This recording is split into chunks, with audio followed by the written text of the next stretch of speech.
고양시에 이 강의하는 데 있어서 제가 좀 각별한 마음을 갖고 왔습니다. 각별한 마음을 갖고 온 이유가 뭐냐면, 아마 여기 많은 분들이 이렇게 더운 날 오셨는데요, 아마 여기 계신 분들 중에 아마 저희 동네 사시는 분들도 계시지 않을까. 제가 일산에 2002년부터 살고 있어요. 그래서 여기 같은 동네에 살고 계실지도 모르는 여러분 분들 앞에서 좀 더 이제 좋은 정보 이렇게 많이 말씀드리려고요. 그런 마음으로 왔고요. 저기 뭐 짧으면 짧고요, 길면 긴데 제가 드리는 말씀들 좀 잘 적을 거 있으면 적으시고요. 그리고 찍을 거 있으면 찍으시고요. 그렇게 좋은 정보 많이 얻어갔으면 좋겠습니다. 저기 제가 드릴 말씀은 어떤 말씀이냐면, 출제 원리를 알면 국어 만점이 이루어진다. 자, 이런 제목을 이제 말씀을 드리려고 합니다.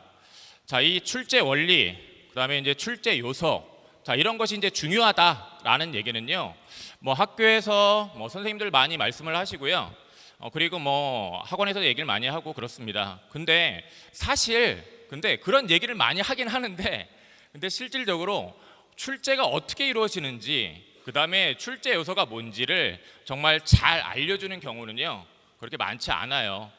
근데 이제 제가 다행히 제가 여기 아마 있는 우리 친구들, 저기 어머니랑 아버님들 많이 보이시는데요, 우리 학생들 어디 있나요?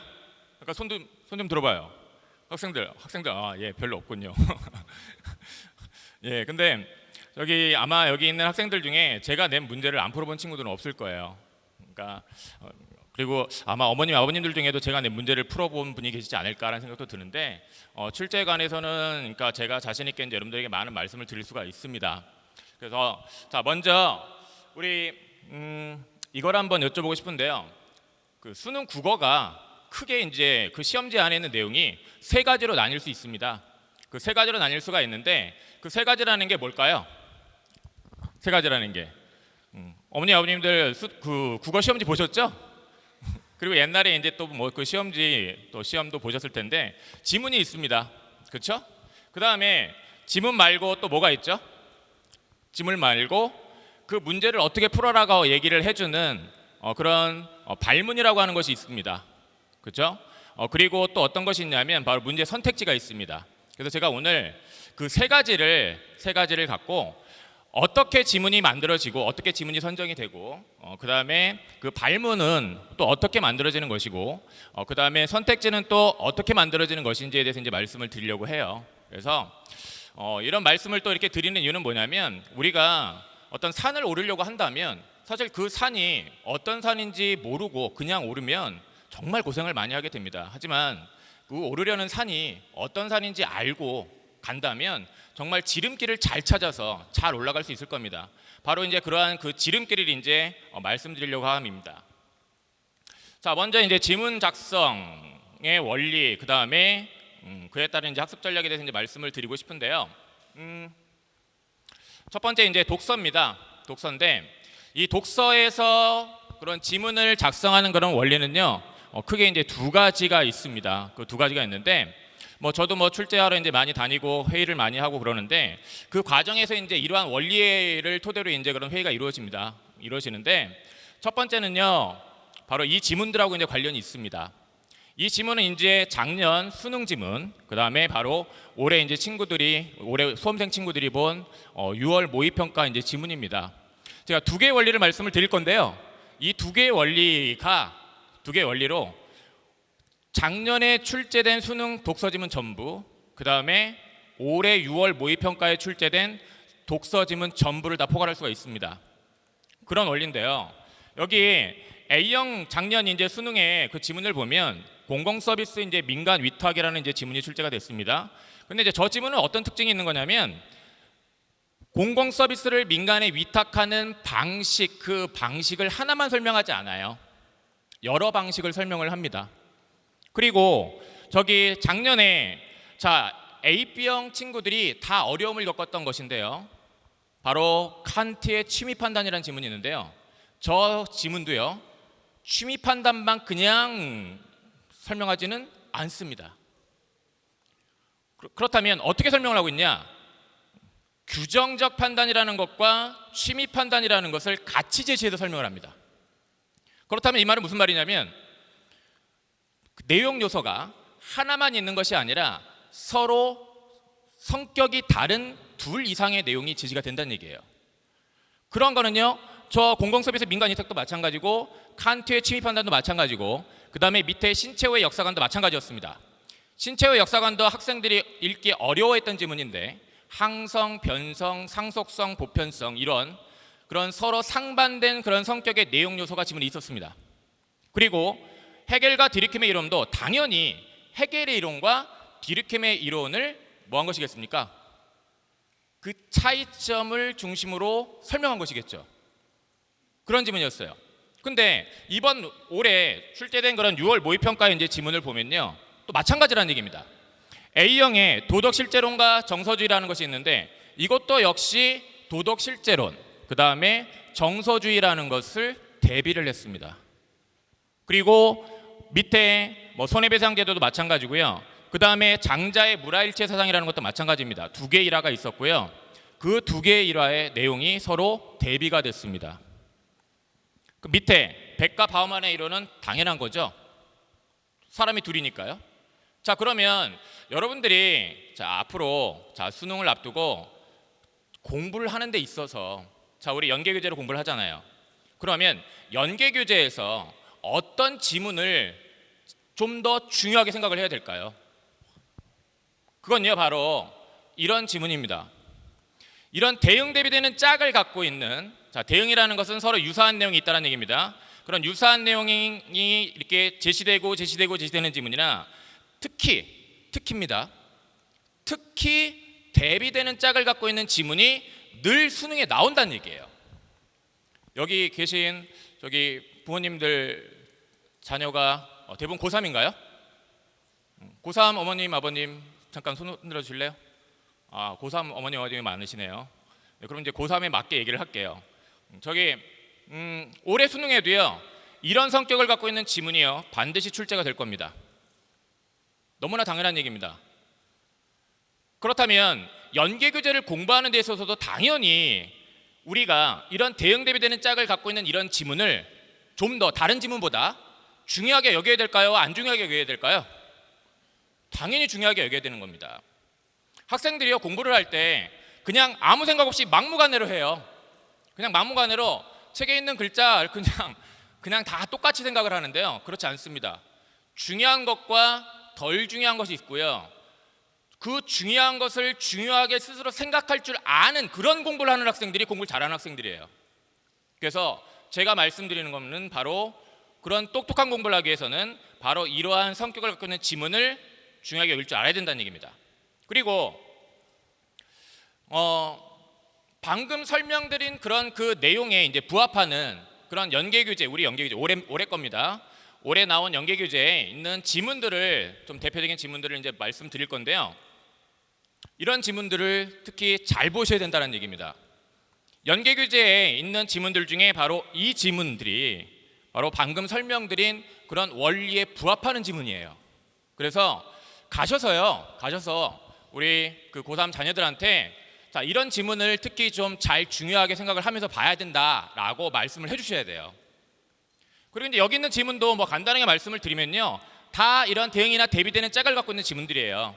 특히 뭐 저기 뉴스 프레임과 프레이밍 효과라는 것을 보면요, 저것도 어떤 개념 접근성, 개념 적용성, 어떤 이런 대비되는 짝을 가지고서 지문을 이제 전개를 해나가고 있는데 그런 지문이 중요하다는 거죠. 그리고 뭐 밑에 한학, 송학, 고증학에 관한 저런 지문이 있는데요. 저런 지문이 이제 제가 이제 개인적으로 생각하기에 굉장히 이제 올해 중요한 지문이라고 생각을 하는데, 한학에 대해서만 설명하지 않습니다. 한학에 대해서 설명을 하다가 한학과 다른 송학에 대한 얘기를 해요. 그리고 또다시 송학과 다른 고증학에 대한 얘기를 합니다. 근데 저 고증학이라는 것이 한학이랑 또 비슷한데 한학이랑 또 다른 점이 있어요. 즉 차이점, 즉 대비되는 짝이 지문 곳곳에 있다는 얘기죠. 그리고 그런 대비되는 짝에 해당되는 내용들이 결국은 수능에 연계가 됩니다. 그래서 이 점 잘 유념하시고요, 기억하시고요. 앞으로 좀 똑똑한 공부를 할 수 있게 되길 이제 바랍니다. 자, 그다음에 이제 두 번째인데요. 두 번째 원리는 이제 이 지문들하고 이제 관련이 있는데요. 수능에서 우리 연계 규제에 있는 내용들을 연계를 한다고 얘기를 해요. 그죠? 그리고 실질적으로 매년 연계가 잘 되고 있습니다. 근데 여기서 이제 또 우리가 하나 생각해야 될 건 뭐냐면 수능 국어를 공부하는 것은요. 수능 국어를 공부하는 거는 일단 기본적으로 읽기 능력이랑 그다음에 사고 능력을 기르는 공부가 일단 뒷받침이 돼야 돼요. 그게 기본적으로 이루어져야 됩니다. 그건 기본입니다. 근데 그 외에 이제 연계를 생각을 하면 어떤 내용이 어떤 정보가 연계될 것이냐 그거를 미리 알고 그것을 미리 이해하는 공부를 할 필요도 있습니다. 독서 중에요. 최근에 학생들이 가장 어려워했던 것이 이제 바로 뭐냐면 재작년 수능에 출제된 지문인데 전향력에 관한 지문이 있습니다. B형에. 근데요. 그 전향력이라는 게요. 바로 연계가 되는 핵심 키워드였어요. 제가 이거에 대해서 학생들한테 우리 학교에서 이제 얘기를 해줬었어요. 이 전향력이라는 거에 대해서 이제 잘 이해를 해놔라고 얘기를 했었는데, 근데 그 전향력이라는 말이 어떤 지문에 있었냐면요. 해류의 흐름을 설명하는데 잠깐 언급됐었어요, 사실은. 근데 그 전향력이라는 것이 지금 설명하는 이제 원리에 부합하는 건데요. 이 원리에 부합한다는 그 핵심 키워드라는 사실을 알고 있었으면 그에 대해서 미리 이해하고 시험장에 갔죠. 근데 그거에 대해서 미리 이해하고 시험장에 간 친구들이랑 그렇지 않고 아예 모르고 수능 시험장에 가서 전향력에 관한 그 어려운 지문을 읽는 거랑은 차이가 많이 날 수밖에 없다라는 겁니다. 사실 그 국어 80분 동안 정말 지문 10개 이상입니다. 지문 10개 이상이고요. 그 45문제를요. 푸는 건요. 정말 대단한 일입니다, 사실. 그게 쉬운 일이 아니에요.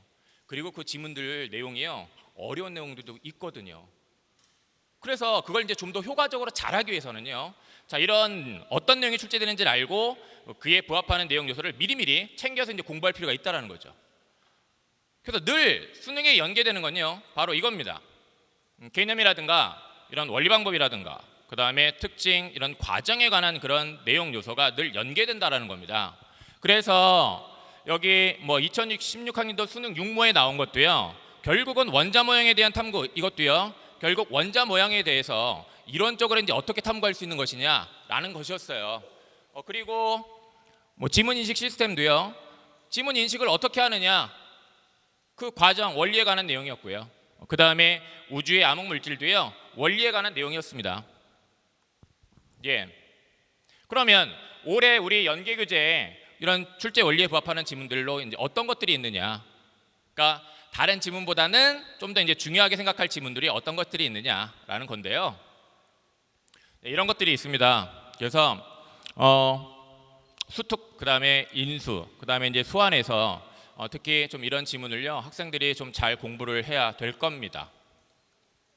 예. 넘어가도 될까요? 이게 넘어가도 되겠죠? 예. 그다음에 이제 문학에 대한 말씀을 좀 드릴게요. 문학에 대한 말씀을 드리겠는데 저기 문학은요 원리가 이렇게 복잡하지 않고 간단한데요. 저기 작년 수능이랑 올해 6모에 출제된 그 문학 그 작품들의 작가를 좀 잘 보실 필요가 있어요. 저기 정지용, 이태준, 현진건, 박인노, 오정환, 최주석, 정철 이런 분들인데요. 이런 분들은요 다 문학사적으로 인정받은 작가입니다. 그리고 좀 더 쉽게 말씀드리면 수능에 이미 한 번 이상 출제된 작가들, 수능에 이미 한 번 이상 출제된 작가들의 작품이 특히 더 중요한 겁니다. 무슨 말인지 아시겠죠? 그리고 이제 이런 원리에 이제 부합하는 그런 그 작품으로 일단 A형부터 좀 짚어드리면 우리 연계규제에 이러한 내용, 이런 작품들이 이제 중요한데요. 여기 보시면 박완서의 남옥, 어머님 아버님들도 박완서라는 작가 아시죠? 예. 근데 이 박완서 선생님은요 지금까지 근데 수능이 안 나왔습니다. 그래서 올해 같은 경우에는 좀 이렇게 박완서 선생님의 작품을 좀 더 중요하게 여겨야 될 필요가 있을 것 같고요. 그리고 뭐 정한숙의 전황당 인복이라는 작품도요 굉장히 중요한 작품이라고 이제 생각이 됩니다. 그래서 이런 작품들을 중요하게 여겨야 되겠고요.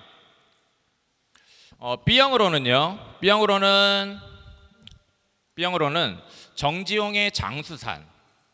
정지용이요 작년 수능에 나왔습니다. 근데 A형에 나왔습니다. A형. 그래서 뭐 B형에서는 그 작년에 A형이 나온 것이기 때문에 상관이 없어요. 그래서 좀 중요하게 생각을 하셔야 될 것 같고요. 그다음에 역시 정한숙의 전황당 인복이도 B형에도 있습니다. 그래서 이제 저 작품이 중요할 것이고요. 그다음에 유능길의 완장이라든가 박완서의 카메라 워커 같은 작품도 중요한 작품입니다. 그래서 이렇게 늘 출제되는 어떤 원리, 그런 원리의 바탕에서 지문이 선정되고 있다라는 거고요.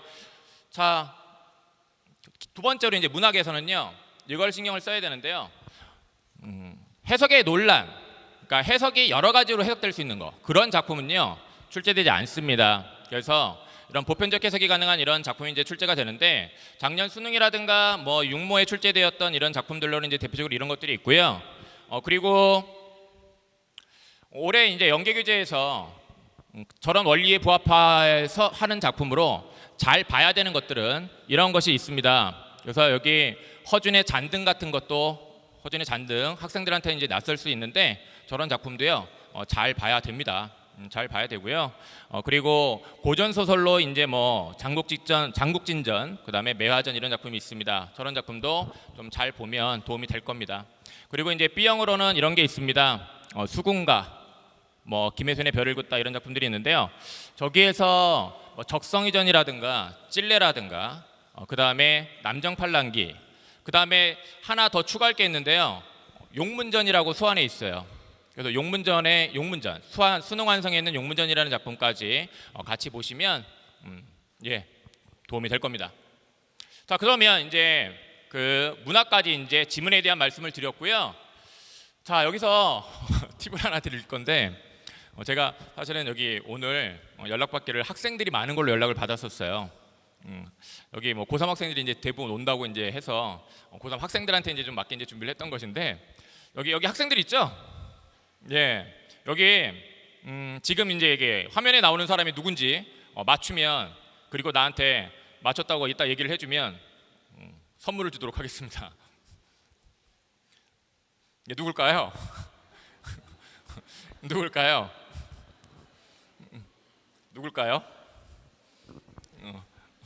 전가요?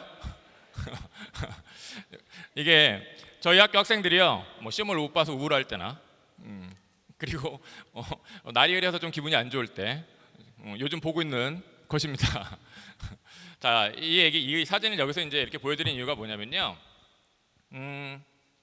제가요, 저 영상을 찍을 때 어떤 얘기를 했었냐면, 저는 진이입니다 이런 얘기를 했었어요. 진이 아시죠? 예. 근데 저런 옷을 입고 그다음에 이제 램프를 들고 있으면 우리 아이들이 그냥 어떤 생각을 하냐면, 누굴 떠올릴 것 같습니까? 누굴 떠올릴 것 같아요? 알라딘을 떠올려요. 대부분의 학생들이요. 그래서 학생들이 저를 이제 약간 이제 저를 약간 그냥 장난 삼아서 이렇게 놀리고 싶고 그럴 때는 그럽니다. 알라딘의 그러면 이제 제가 이제 그 알라딘 사진을 이제 애들이 얘기를 하는 건데, 근데 제가 드리고 싶은 말씀은 뭐냐면, 학생들은 제가 분명히 안에 텍스트적으로 진입니다라고 얘기를 했어요. 하지만 학생들은 저렇게 옷을 입고 램프를 들고 있으면 알라딘이라고 생각을 하는 거죠. 그렇죠? 그 말은 무슨 말이냐면, 어떤 선입견을 가지고요 자기도 모르게 판단을 해버린다는 얘기예요.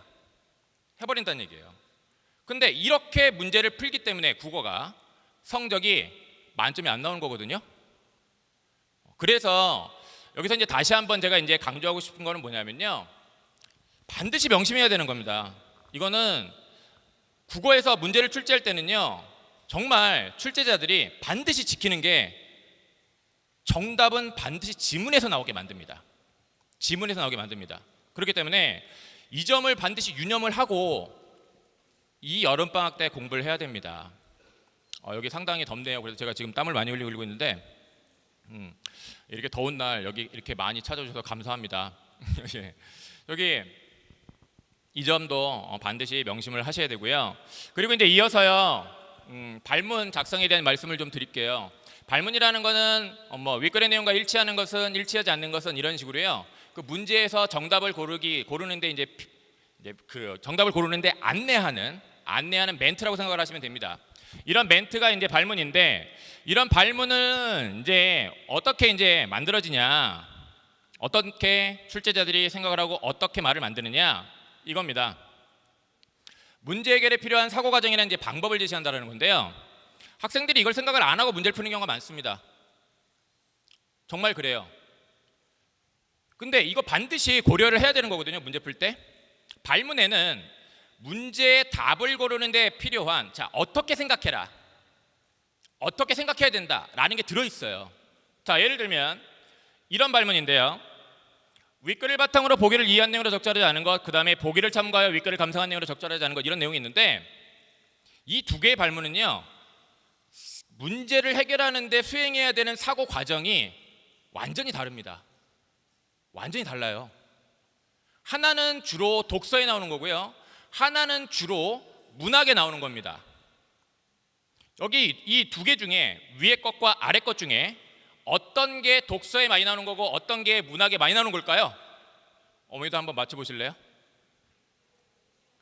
아래 거가 어디에 나오는 걸까요? 아래 거가 문학이요. 예, 맞습니다. 그리고 위에 거가 주로 독서에 많이 나오는 거예요. 근데 이 둘은 사고 과정이 완전히 달라요. 무슨 말이냐? 위에 거 보시면요, 윗글을 바탕으로 보기를 뭐라고 하고 있죠? 이해하라고 했습니다. 자, 그러면 저 문제를 푸는 데 있어서는요, 보기를 먼저 읽을 필요가 있을까요, 없을까요? 보기를 먼저 읽을 필요가 있을까요, 없을까요? 없습니다. 보기를 먼저 읽을 필요가 없죠. 윗글을 바탕으로 보기를 이해하라고 했는데, 그렇죠? 근데 아래 거를 보면요, 보기를 참고하여 윗글을 감상한 내용이라고 했습니다. 그럼 이거는 지문 읽기 전에 보기를 먼저 봐야 돼요, 안 봐야 돼요? 봐야 되는 거죠. 근데요, 학원이나 이런 데서 이제 그냥 이런 식으로만 얘기를 해버려요. 자, 문제 빨리 풀려면, 자, 먼저 문제부터 본다. 그리고 문제를 보고 지문을 본다. 그냥 이렇게만 얘기를 해버려요. 근데 사실은 문학이랑 독서랑 완전히 다르죠. 그렇죠? 그리고 문제 유형별로도요, 조금씩 차이가 있을 수 있습니다. 근데 어쨌든 이러한 이 발문이 바로 문제를 어떻게 풀어야 되는지, 어떤 순서로 사고를 해야 되는지를 알려주겠다는 얘기예요. 그래서 이걸 알고 그 사고, 그 과정에 따라서 내가 논리적으로 생각을 잘 하는지를 자꾸 연습해야 됩니다. 그리고요, 두 번째 원리는요, 문제 해결에 필요한 출제 요소도요, 보여준다라는 겁니다. 이것도요, 수능 국어를 잘하는 데서 이제 굉장히 중요한 건데요. 학생들이요, 시험지 딱 받으면 그냥 지문을 그냥 바로 읽는 친구들도 있고요.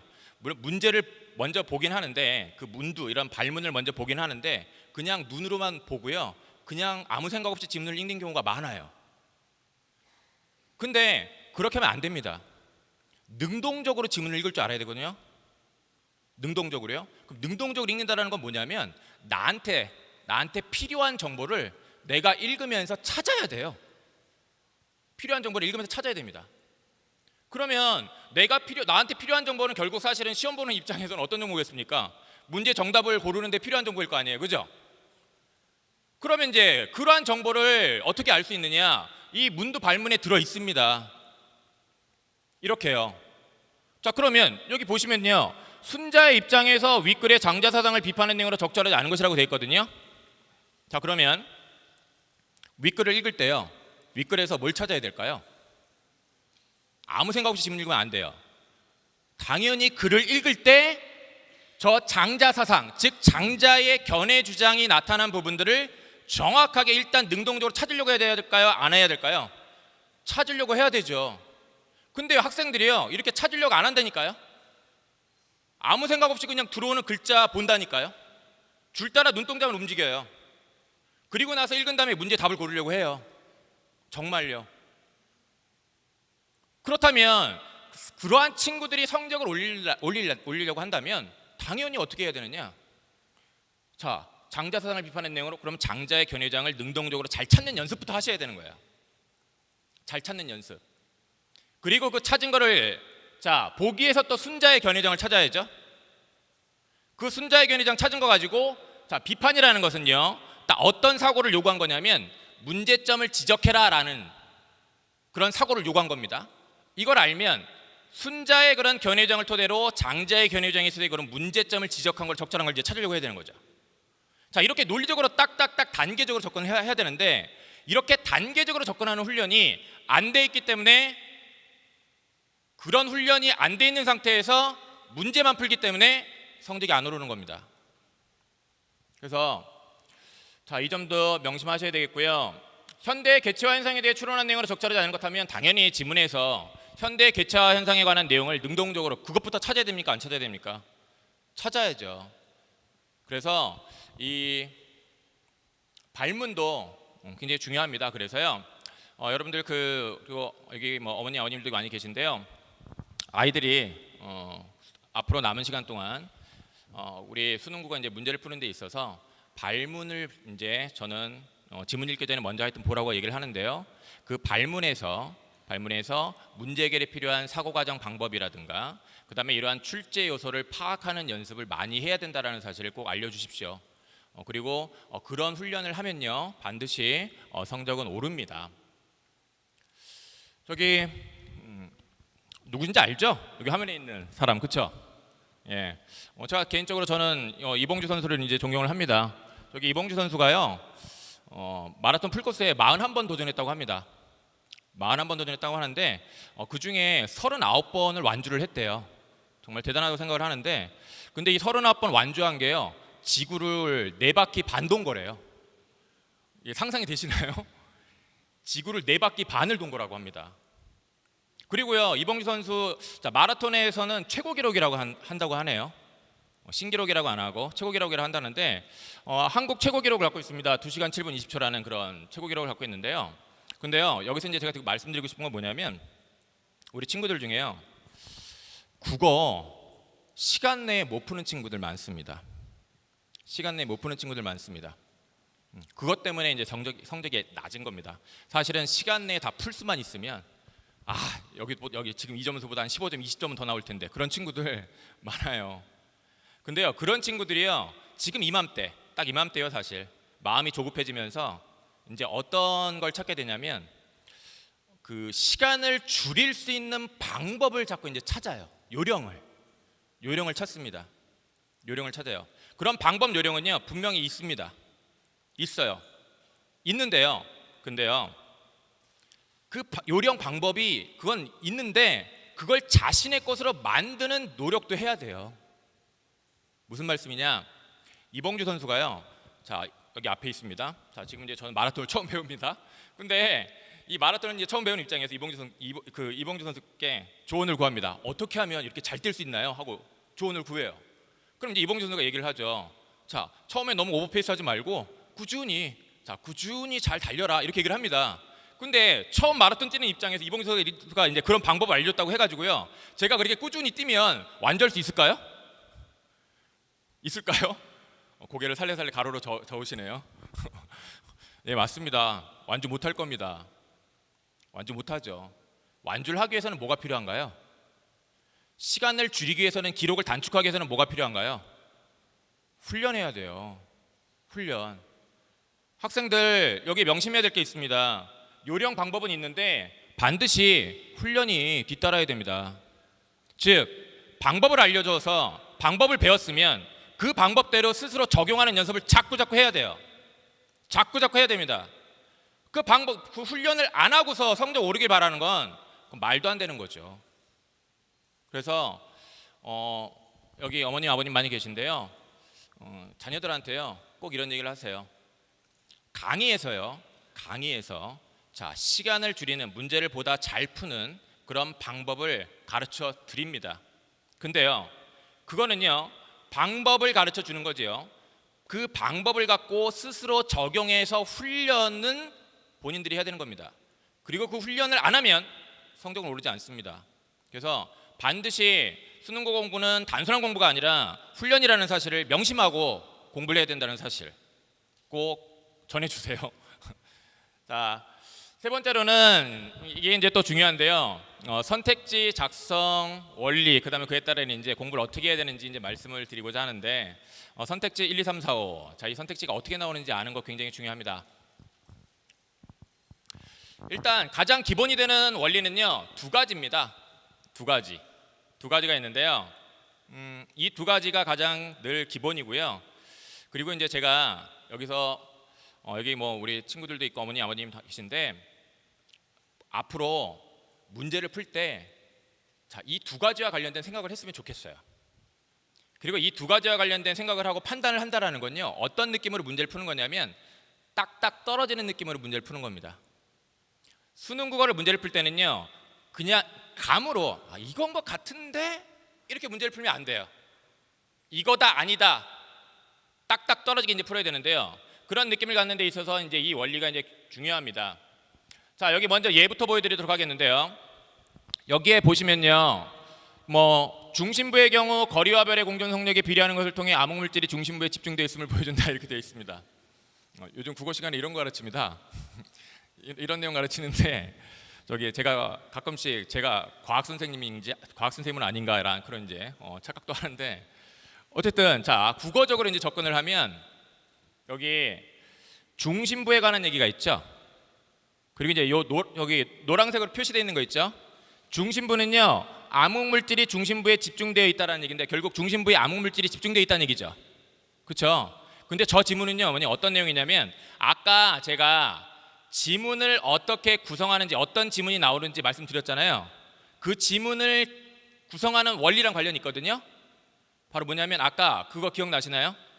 대비되는 짝을 갖고 있는 지문이 나온다. 그 기억나시나요? 기억나시죠? 예, 이런 겁니다. 예를 더 들면, 자, 대비되는 짝을 갖고 있는 지문이 나오는데, 강아지는 어떻게 울죠? 멍멍 울죠. 고양이는 어떻게 울죠? 야옹야옹 웁니다. 그럼 이제 출제자는요, 자, 지문에다가 강아지는 멍멍, 고양이는 야옹야옹, 이렇게 이제 지문을 써놓습니다. 그리고서 이제 문제를 어떻게 내냐면, 답지를 어떻게 만들냐면 이렇게 만듭니다. 강아지는 야옹야옹 운다. 이런 식으로 답지를 만들어 버려요. 그럼 이거 어떻게 답지 만든 거죠? 결국 뭐 한 겁니까? 바꾼 거죠. 자, 저 4번 선택지가 그거예요. 그럼 무슨 말이냐?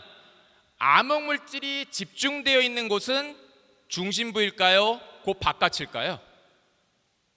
바깥입니다. 중심부 바깥.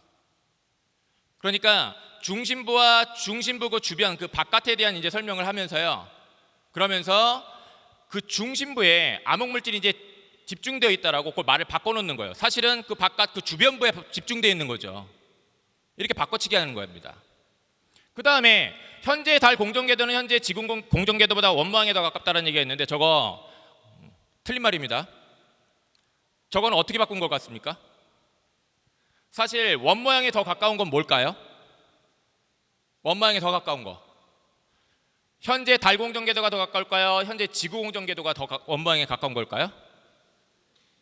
지문에는요, 지구 공전궤도가 달 공전궤도보다 원모양에 가깝다고 나와 있어요. 그럼 그 내용을 어떻게 한 거죠? 바꾼 겁니다. 그리고 5번도 마찬가지예요. 이거 문학인데, 이거 학생들이 엄청 틀렸던 거예요. 작년에 또 엄청 많이 틀렸던 건데요. 새로운 돌부처 형상에 석공의 얼굴이 새겨진 것은, 이렇게 얘기를 하고 있는데요. 사실 저 새로운 돌부처 형상에 누구의 얼굴이 이제 새겨진 거냐면요, 석공의 얼굴이 아니라 그 아사녀와 주만이라는 여인의 얼굴이 새겨져 있는 겁니다. 그러면 그 정보를 가지고, 그 말을 가지고 어떻게 한 겁니까? 바꾼 거죠. 그러면 학생들이 자, 문제 정답을 판단을 할 때요, 어떤 생각을 할 수 있어야 되냐면, 이거 바꾼 거네? 이거랑 바꿔놓은 거구나, 이런 판단을 할 수 있어야 된다는 얘기입니다. 그냥 감으로 이거 아닌 것 같아, 이게 아니에요. 바꿨구나라고 명확하게 판단할 수 있어야 된다는 얘기죠. 그래서 첫 번째 원리는 이렇게 바꾼다라는 겁니다. 그래서 출제자들은 선택지를 만들 때 이렇게 바꾼다, 이걸 알고, 자, 앞으로 이렇게 바꾸는 거구나라는 그런 판단을 잘하는 연습을 해야 된다라는 겁니다. 그리고 자, 두 번째인데요. 여기 5번은 이제 작년에 수능에서 학생들이 제일 많이 틀렸던 문법 문제의 선택지입니다. 학생들이 이제 제일 많이 틀렸던 건데요. 자, 이 밤는을 이제 가지고 얘기를 하고 있는데요. A를 지키기 위해 기역, 니은이 모두 적용되었다 이렇게 되어 있는데 저 선택지는 틀린 선택지였습니다. 학생들이 제일 많이 틀렸고요. 이건 어떤 선택지냐? 미리 그냥 그 답을 말씀을 드리면요. 사실 밤는에는요. 니은이 적용되지 않았습니다. 니은이 적용되어 있지 않았어요. 하지만 선택지에서는요. 니은이 적용되어 있다라고 말하고 있는 거지요. 그리고 여기 요 밑에 선택지가 있는데요. 이것도 작년 수능에서 문학에서 학생들이 제일 많이 틀렸던 겁니다. 제일 많이 틀렸던 건데 이것도 여기 주인집 늙은이의 슬픔에 공감하는 것을 보니 라고 되어 있는데 저 부분이 바로 이것을 답으로 고르는 데 필요한 이제 즉 표지 역할을 하는 부분인데요. 주인집 늙은이의 슬픔에 화자가 공감하는 것을 보니 이런 의미인데요. 자, 이 두 예는요. 어떤 원리와 관련 있는 걸까요? 이겁니다. 있는 척하기. 이 말은 무슨 말이냐? 자, 니은은 밤는에 적용되는 것이 아니에요. 그럼 마치 여기서 적용된 것처럼 그런 척, 있는 척한 거죠. 그리고 자, 주인집 늙은이의 슬픔에 화자가 공감하는 내용이 그러한 태도가 작품에 있을까요, 없을까요? 없습니다. 근데 있는 척하는 겁니다. 근데 이런 있는 척하는 거에 아이들은요 넘어가는 거예요. 그냥 쉽게 넘어가 버리는 겁니다. 자기도 모르게. 그러면 여기서 자, 또 하나 이제 문제를 푸는데 정말 딱딱 떨어진 느낌으로 이제 그 풀기 위해서는 어떤 생각을 할 줄 알아야 되느냐? 자, 앞서 말씀드린 거는 이거 바꾼 거구나 이런 판단해야 된다고 말씀드렸죠. 이거는 없는 건데 있는 척하는 거구나라는 판단도 할 줄 알아야 된다는 얘기예요. 이렇게 없는 것 같고 있는 척하는 판단, 있는 척하는 경우가 많다라는 얘기입니다. 이 두 가지가요. 출제자들이 문제의 선택지를 만들 때 사용하는 가장 기본적인 방법입니다. 두 가지가요. 그래서 여러분들도 이 원리를 알고 스스로 문제를 풀 때 바꾼 거구나, 이건 있는 척하는 거구나, 자, 이런 판단을 하면서 문제를 풀면요 보다 확실하게 그 선택지에 대한 판단, 자, OX에 대한 판단이 더 잘 될 겁니다. 그리고 자, 세 번째는요 이 두 가지의 원리, 자, 이 두 가지의 원리를 사용할 때 이 세 번째 원리를 이제 같이 쓰는 경우가 많습니다. 같이 쓰는 경우가 많은데 이건 어떤 원리냐면, 자, 여기 제시되어 있는 예를 보면요 주제를 제시한 후 동일한 사례를 다른 관점에서 분석하는 과정을 통해 주제를 초점화하고 있다 이런 얘기를 하고 있는데요. 말이 멋있습니다. 말이요 아주 자, 뭐 다른 관점에서 분석, 초점화 이런 말이 있습니다. 그리고요 2번도 보면은 참된 자아가 세계와 관계를 맺으려면 감각적 체험을 배제하겠고 막 이러면서 말이요 멋있습니다. 자, 이거는요 어떤 원리냐면 멋있는 척하는 겁니다. 멋있는 척하는 거예요. 그럴듯하게 멋있는 척하는 건데요. 근데요 출제자들은 이런 멋있는 척하는 거에 은근히 신경을 많이 씁니다. 그 이유가 뭐냐면 그 과자 같은 것도요 사실 그 안에 포장지 뜯어보면 안에 별거 없는데 그 포장을 아주 그냥 그 어떤 정말 이거 꼭 먹고 싶다라는 그런 느낌, 그런 생각을 갖게끔 멋있게 포장을 해놓는 경우들이 있어요. 이렇게 포장을 잘 해놓으면요 학생들이 이게 맞는 말이 아니에요. 즉 지문에 있는 내용을 바꾼 것이고 그 다음에 지문에 없는 건데 있는 척한 것이고 그런 거거든요. 그런데 이걸 이거 그럴듯한데 이건 맞는 거야 라고 그냥 자기도 모르게 그냥 판단해버려요. 자기도 모르게. 그러면 안 되는데 그런다라는 겁니다. 그러면 자, 여기서 이런 생각을 해야 돼요. 앞으로 공부를 할 때 뭔가 이 선택지 자체가 말이 이상하게 좀 멋있다 그러면 그럴수록 더 어떻게 해야 됩니까? 이것이 어떤 내용을 바꾼 것인지, 지문에 있는 어떤 내용을 이렇게 바꿔놓은 것인지, 지문에 없는데 있는 척하는 것인지를 더 치밀하게 꼼꼼하게 따지려고 해야 된다는 얘기예요. 그래서 이 세 가지의 이런 원리를 이런 세 가지의 원리를요 알고 그런 문제 선택지를 딱딱 떨어진 느낌으로 푸는 연습을 해야 됩니다. 그러면 수능 국어는요 성적이 오릅니다.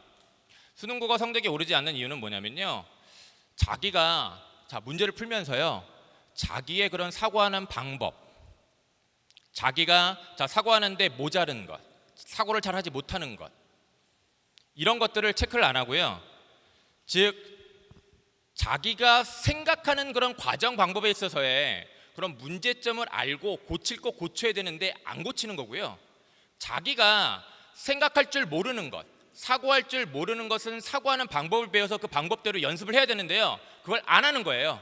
그걸 안 하는 채로 그냥 문제만 푸는 겁니다.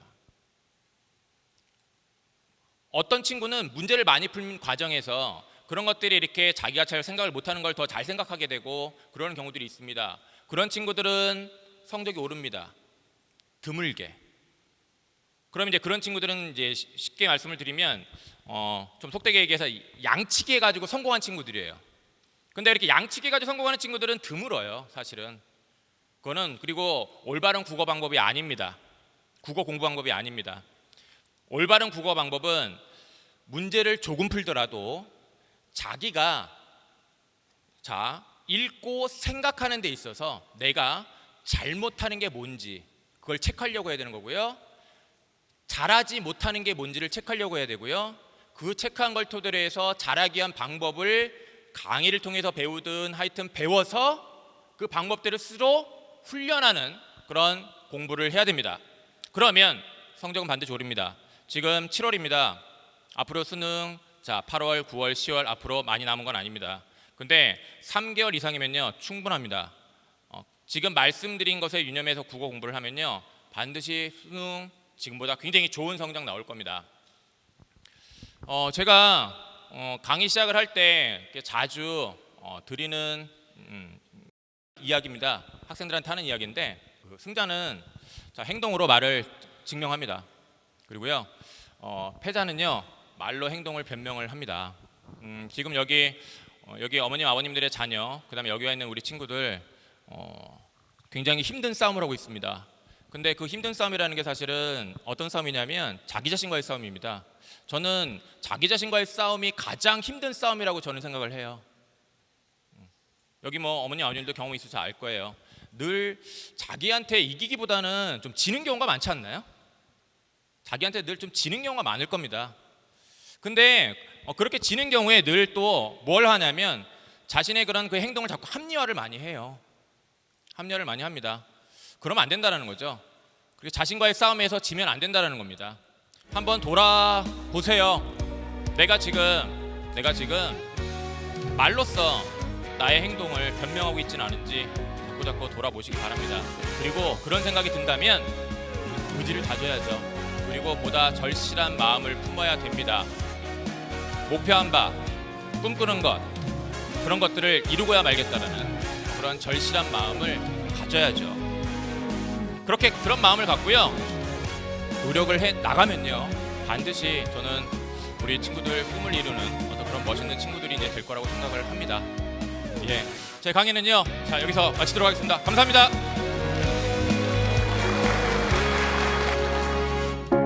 If I got locked away and we lost it all today, tell me honestly, would you still love me the same? If I showed you my flaws, if I couldn't be strong, tell me honestly, would you still love me the same?